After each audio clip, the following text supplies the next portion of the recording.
ازيكم؟ النهاردة هنتكلم عن كلب نادر جدا من انواع كلاب الراعي، وهو كلب الراعي اليوناني. اولا، تاريخ النوع. بتنحدر سلالته من اليونان، وبيرجع تاريخ السلالة لأكثر من 3000 سنة، ولذلك بيعتبر من أقدم أنواع كلاب الراعي. ثانيا، شكل النوع. كلب ضخم جدا، فروته كثيفة، طبقتين، بتكون شعرته متوسطة أو طويلة، وبيكون لونه أبيض ببقع سوداء أو بني. بتكون جمجمته عريضة. ارتفاع النوع بيتراوح من 60 ل 75 سنتي، ووزنه بيتراوح من 32 ل 55 كيلو جرام. ثالثا، استخدامات النوع.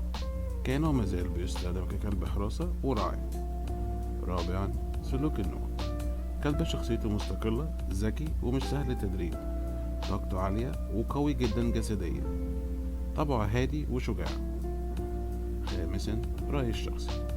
كلب لا يصلح انه يعيش في البيت، لازم مكان واسع عشان يقدر يطلع طاقته، ومحتاج تدريب بدني وذهني كتير جدا كل يوم. اللي بيفرق النوع ده عن معظم كلاب الراعي انه بيحمي قطعان الماشية اكتر مما بيراعيهم، وما عندوش شراسة تجاه الحيوانات الاصغر منه، وبيهجم فقط اذا اضطر للدفاع عن نفسه او القطيع بتاعه. شكرا للمشاهدة. لو عجبكم الفيديو ما تنسوش تعملوا لايك وسبسكرايب. سلام.